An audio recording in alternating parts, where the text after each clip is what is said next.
Another episode of Minutes from Molly's. We've got our frozen for the day. We're out the door. We're on our way. Always a good time. Like I've said before, you'll hear me say it. I don't know how many of these we're gonna do, but you'll probably hear it on every one of them. You grab yourself a frozen.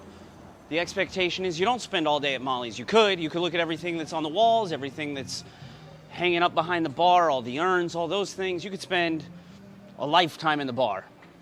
But the idea is grab a drink, and the best thing about New Orleans, you grab that drink, you hit the road. I shouldn't say that's the best thing about New Orleans. Probably the culture, the art, the music, the food, those are the best things about New Orleans.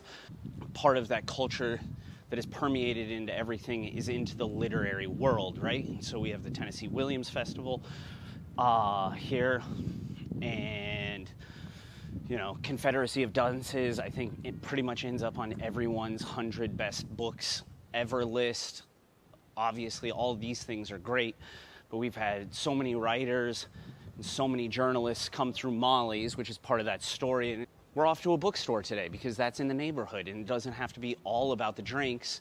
While you're here, you get by your hotel pool, or you sit out on one of the galleries and read a book, enjoy coffee, and learn a little bit more about the French Quarter. And so now we just get to walk down Charters, which is genuinely one of my favorite streets to walk down. One of the fun things is, I don't know if my mic's gonna pick it up, but we're still about 2 blocks away from Jackson Square. And in the background, you can already hear the musicians that are playing in the square.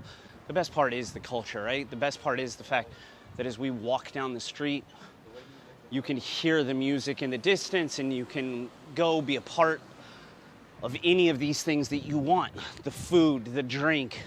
You can sit on your gallery, instead of reading a book, you can write the next book about New Orleans, or write a great article about New Orleans, your travel blog that you want to put up. And that's what makes it something really special. Super lucky that this is just a few blocks away from Molly's, and getting to be around this is incredible all the time. You take it for granted. And so it's important to like slow down, and I guess maybe the thing I'm the most appreciative about doing these videos right now is the fact that I'm getting to slow down and actually appreciate that this is where I get to live. Turn right down Pirates Alley to follow me.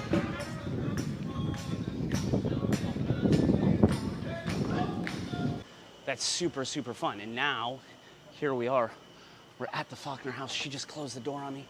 Maximum of 6 people. Let me do a quick count. 1, 2, 3, 4, 5. No, we're good. We're good. We're gonna wait outside for a second. So we'll just sit over here. Room for 2. Can he come in with the camera? You may come in with a camera. No outside drinks. No outside drinks. Let me get rid of it. How many times have I said? I've said it every episode. I've said it every episode. No outside drinks. Let me find a garbage can. All right, beautiful. Amazing.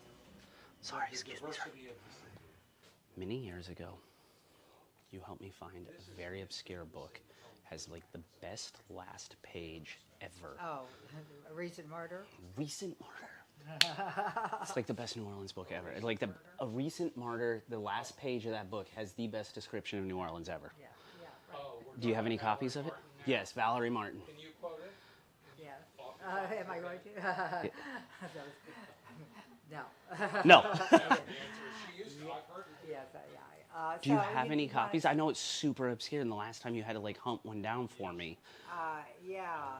Is it possible that we could put you back on the hunt to find one more copy? I have a crappy one. You have a crappy copy? I'll take it. I think. It's. Tell me. Are you gonna do a little read? Yeah, it's the. You're gonna do it for us? Hold on. Are you ready, or are you still looking? I am. Yes, but I want to hear that. Oh man. All right, go for it. Put me on the spot. Here we go. It's an odd sensation to recognize in oneself the need to be in a particular physical environment when one longs for the home ground, no matter how terrible the memories it holds, no matter how great the efforts made to leave it behind.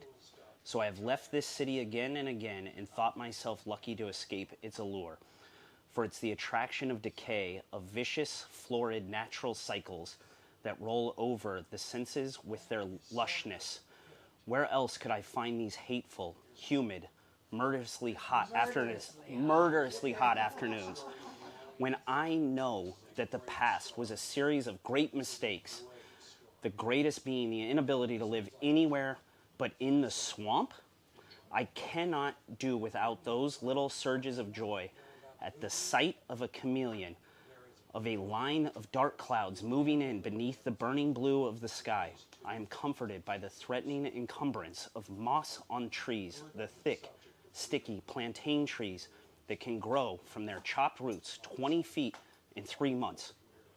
The green scum that spreads over the lagoons and bayous, the colorful conversation of the lazy, suspicious, pleasure-loving populace.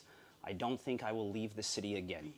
The plague continues, neither in nor out of control, but we have been promised a vaccine that will solve all of our problems. We go on without it, and life is not intolerable. Our city is an island, physically and psychologically. We are tied to the rest of the country only by our own endeavor. The river from which we drink drains a continent. It has to be purified for days before we can stomach it. We smile to ourselves when people from more fashionable centers find us provincial. For if we are free of one thing, it's fashion. The future holds a simple promise. We are well below sea level, and inundation is inevitable. We are content for now to have our heads above water. I wasn't prepared to read that, but there it is. All right, $20. You want to hold on to it? And I'll just come by and read it once a week? No, no, you can visit it. Yeah. No, 25. 25? Plus the tax. Plus that tax. Plus that tax. Now, thanks. Thank you so much. Real quick, is there any possibility you could remind me of the history of here? Why we call it Faulkner? Yes. Where he lived when he wrote his first novel. Thank you. Yeah, just a little roomy now. The two rooms, so they came still. One right here. Yep. This is where it started.